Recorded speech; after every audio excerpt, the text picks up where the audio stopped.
అందరికీ ఈరోజు నేను కొంతమంది బరువుగా ఉన్నవాళ్ళు నాకు బరువు తగ్గట్లేదు అని ఫీల్ అవుతారు చూడండి. అలాంటి వాళ్ళకి ఇది వారానికి 2 సార్లు తింటే వెయిట్ కొంచెం తగ్గుతుంటారు. అది గుమ్మడికాయ పులుసు. నేను ఎలా పెడతానో మీకు చూపిస్తా చూడండి. చాలా ఈజీగా అయిపోద్ది పులుసు. ఇందులో పీచు పదార్థాలు ఎక్కువగా ఉంటాయి. మోషన్ ఫ్రీగా అవ్వని వాళ్ళకి కూడా ఇవి పనిచేస్తాయి. చాలా బలం కూడా. మోకాళ్ళ నొప్పులు నడుము నొప్పులు ఉన్నాయి అనేసి కొంతమంది తినడానికి భయపడతారు. కానీ అలా ఏమీ కాదండి, తినచ్చు, ఏం పర్వాలేదు. ఇవిగోండి గుమ్మడికాయ ముక్కల్ని కట్ చేసాను. ఈ సైజులో కట్ చేశాను నేను.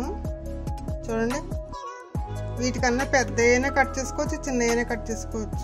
అది మీ చాయిస్ని బట్టి ఉంటుంది. నేనైతే ఇలా కట్ చేశానండి. ఇప్పుడు కర్రీ ప్రాసెస్ మనం మొదలు పెట్టేద్దాం. ఇదిగోండి, ముందుగా చింతపండు నానబెడుతున్నాను. ఇది సరిపోద్దండి ఈ ముక్కలకి. ఇలా సరిపోద్ది. మరి ఎక్కువ వేసినా పులుపు ఎక్కువైపోద్ది కర్రీ. అందుకని మనం చింతపండు వేడి నీళ్ళు నానబెట్టుకోవాలండి, తొందరగా నానుతుంది అనమాట.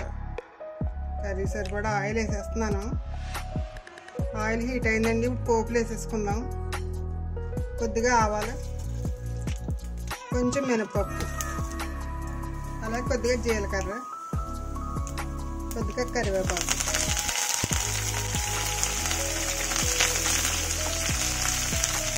ఇందులో 2 ఎండుమిర్చి తుంపి వేసుకోవాలి.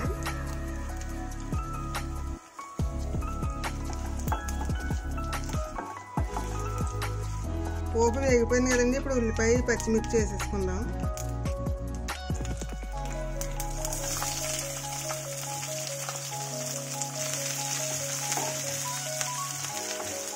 కొంచెం సాల్ట్ వేద్దామండి, ఉల్లిపాయ తొందరగా మగ్గుతుంది. ఈ గుమ్మడికాయ గురించి అందరికీ తెలియదని నేను అనుకుంటున్నానండి. కొంతమందికి మాత్రమే తెలుస్తుంది అందులో ఉన్న పోషకాల గురించి.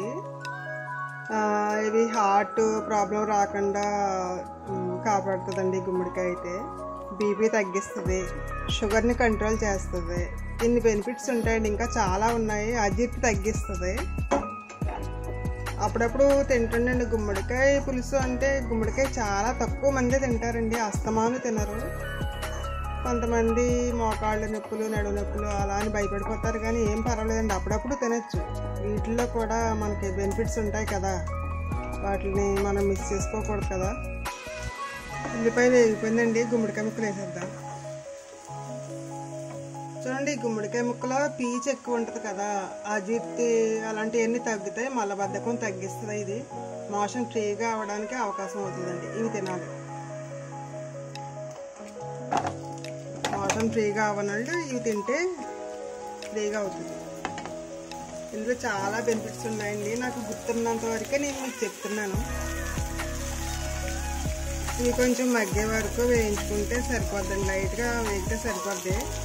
ఆ తర్వాత మనం ఉప్పు కారాలు అన్నీ వేసేసుకుందాం. ఇందులో మసాలాలు అవి వేయక్కర్లేదులేండి.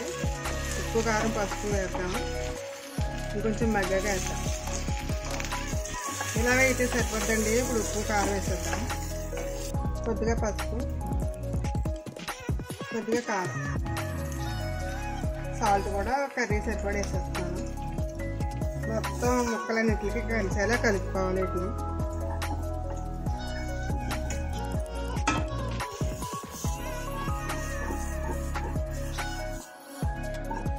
వాటర్ వేసేసుకుందామండి కర్రీ సరిపడా.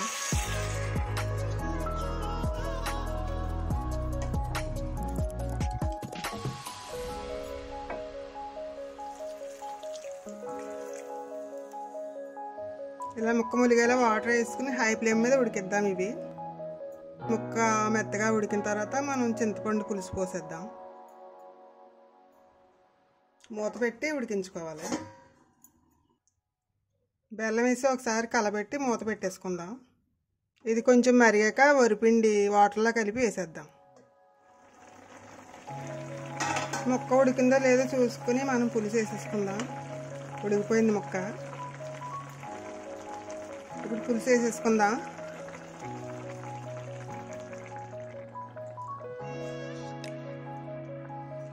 ఇంకొంచెం వాటర్ వేసేసుకుందాం. పులుసు సరిపడా వాటర్ వేసుకుంటే ముక్క బాగా ఉడుకుతుంది.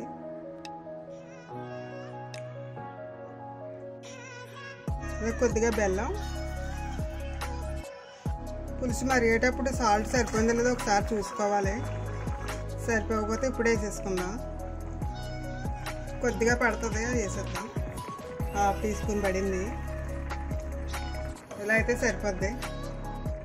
ఇప్పుడు ఇందులోనే 1 స్పూన్ వరిపిండి వాటర్లో కలిపి పులుసులో వేసుకుందాం.